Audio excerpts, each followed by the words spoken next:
Okay, here we go.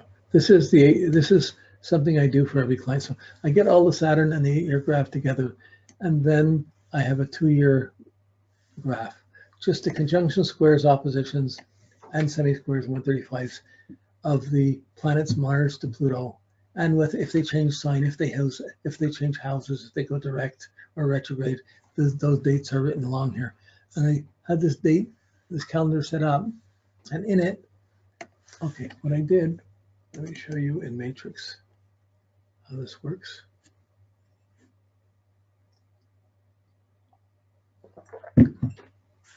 Okay, so, oh geez, it's gonna take a second. I gotta get, okay, change database. Okay, take a minute. So I just want to show you how to set this up. Okay, here we are. Okay, so we got the chart. We're gonna go to the search section, and you click on any one of these. They all take you in. Click on 1 year, and I've already set up the transits for 2 years. So I'm just gonna say okay, and suddenly it gives the 2 years. Oh, I did that wrong. It puts today's date right now, so I have to go in here and back it up to January 1st. So I want to get 1 month before now. So this is including the Mars aspect, includes more dynamic things. So I want to see what happened the last month, what got to now, what's happening in the more immediate play of things. So, okay, so we run this.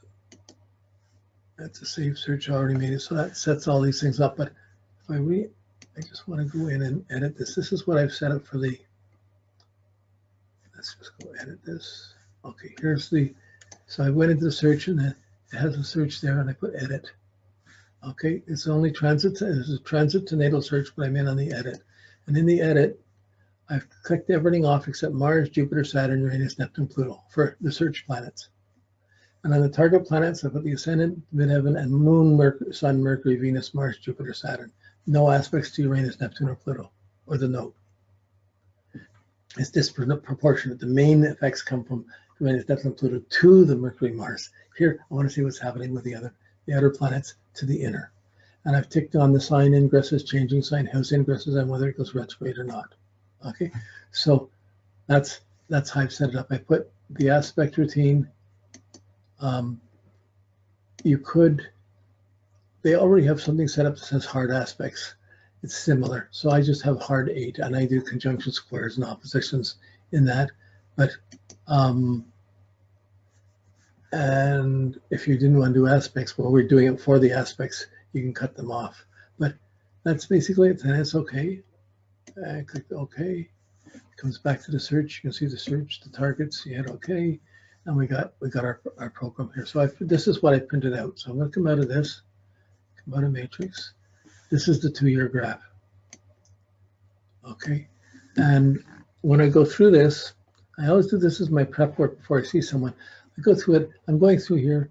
There's a Mars square descendant, and it's there. I can read some of them, but I want certain things. I want to see Mars conjunct the moon. That's a significant one, especially since Saturn's conjunct squaring the moon. And then there's the Saturn square the moon. It'll have all the aspects that are there. It'll just put the other ones filling in between time. So February 13, you see Saturn square the moon. February 16th, Mars opposed to midheaven. Conjunct goes into 4th house. There's Uranus. Goes into Taurus. I might have highlighted that. So here's how I highlight it. I'm in the PDF, so I go into comment, highlight, hit the highlight, and then I would have marked when I would add this when Uranus goes into Taurus on March 6th. So then on March, like these minor aspects, Mars, Saturn 135, Saturn mark them in. When Jupiter squared the Mercury, I put that in because that's the way she's thinking. So that tends to exaggerate. It makes her want to write or want to think much. I got to do things. So her understanding is her mind is trying to live up to the understanding and get guidance from it. And there's a bit of a stress between that.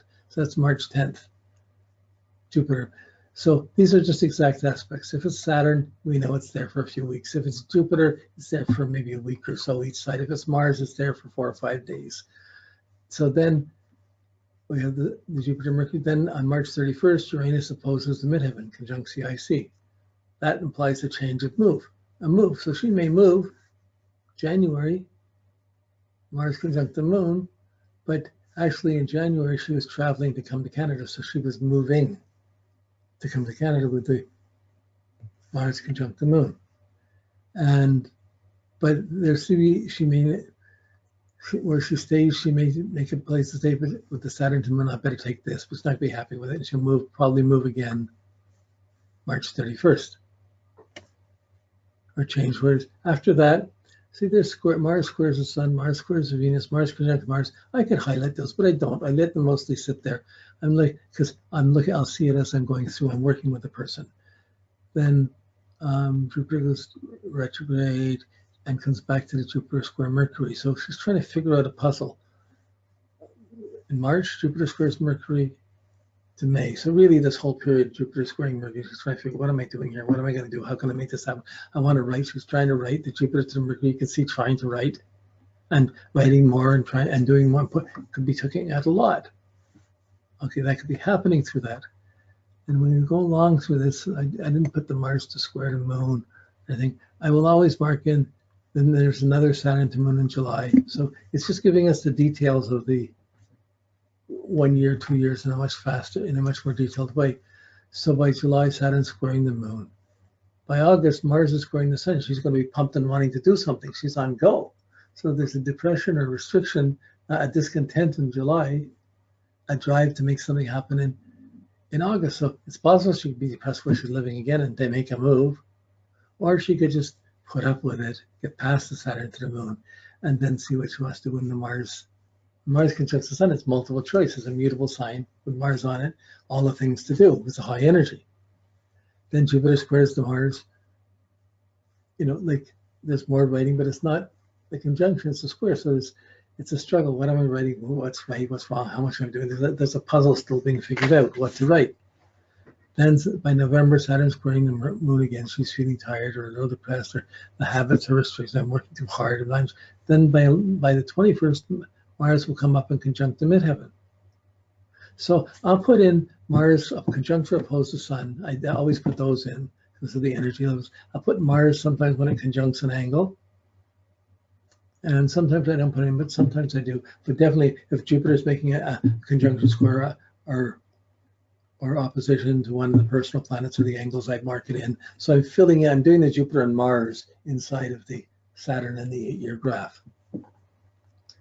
So November, Mars is on the midheaven, so she's working fine, working hard. Fine. December 21st, Jupiter's on the ascendant, a whole new identity, but that tends to be lucky, especially for writing. She could start to see what she wants to do, what she wants to write, how it can go for her better.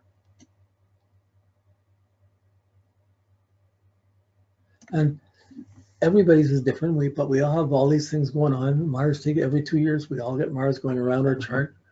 And Jupiter square and February 2020, Jupiter squares the moon. So again, a puzzle around home.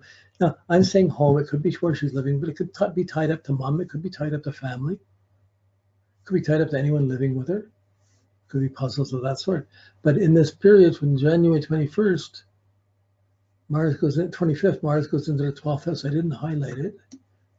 I should have perhaps could have. There's the highlight. Mars goes into the 12th house until it hits the ascendant on February. So the first February of 2020 is not an easy month. Mars is in the 12th house. It's going to be hard to do things. Challenges come up during that time. Then Mars hits the ascendant in February 22nd. She gets her energy back to go forward. As soon as she gets the energy back, Saturn opposes Saturn. That's the end of her midlife phase. And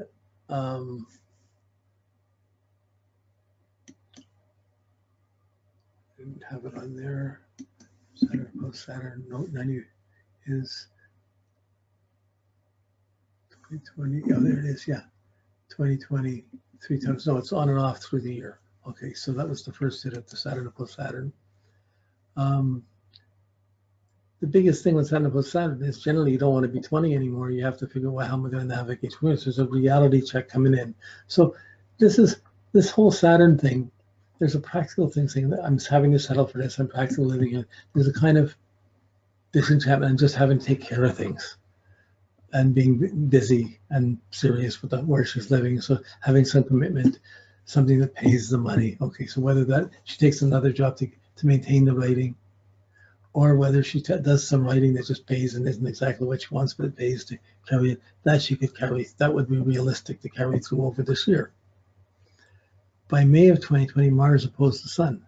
So I put the Saturn square the midheaven in April, so it's working hard, pressure from work. But by Mars, she's feeling Mars of 2020, by May of 2020, Mars opposes the Sun. She's feeling tired and burned out. Then Saturn comes back in June and squares her midheaven. It tires her. She's working hard again. And then Saturn returned. Then the rest of the time, there's little thin Mars hits the Moon. You can go through this more detail. I didn't for this, but I put the Saturn square the midheaven. Saturn because it opposed itself. So it's the last couple of years of her midlife cycle. But this is how I mark it. If it's just a Mars aspect, I fill it in just the first 3 columns. If it's a Jupiter aspect, I'll take it out to about this, to where it says the second aspect. So it takes out 7 columns. If it's a Saturn aspect, if you go up, I highlight it all the way out to almost not across the whole page, but mostly. If it's a Pluto or an outer planet aspect, I'll highlight it right to the outer edge so it stands out. So I have them grouped to immediate actions within context. The Saturn aspects, then I have the Uranus, Neptune, Pluto as the extreme ones. So it's just a way of navigating through these same aspects. So we already have the main thing set. We already see what needs to be done. We have a puzzle about the Saturn, when it's going to work, and that there's pressure from Saturn on how she's living. So it implies not living exactly where she wants to be, having to work harder, not doing things she doesn't exactly feel like, but it takes care of her place. But she could be writing, it's just not going to be her most inspired stuff. She's going to be taking care of practical things while doing it. So if she was trying to write a book, she was in the middle, I say, well, take some time, make the structure, say, work on the outline, get some practical things done when you're not feeling inspired, so you don't waste the time. And then fill it in later if you had to, or you're completing something to get it done. That's Saturn. It's always demand. It depresses you, it makes a demand of effort, but then when you put the effort in and you put the extra effort in, you grow from it. You become more trustworthy for being respectable for having used your Saturn constructively. Okay, so back to the question. You don't always get an exact answer for a question, but you see enough situations around it that from this information, she can begin to. So with the 8-year graph, it's really just, I mean, you can do the consultation just from Saturn graph and the 8-year graph. You'll get most of your decisions made. And you'll see the more mechanics of how the Mars and Jupiter are working inside of this. So if Jupiter understands Saturn, well, I need to be working hard and keeping disciplined during this year to do it, but not interpreting the discipline of Saturn to the Moon. That discipline is not the same thing as the abuse of Pluto to the Moon was back in her life. Her tendency is to interpret them too extremely. Here she's having to compromise and take care of some things to have her place.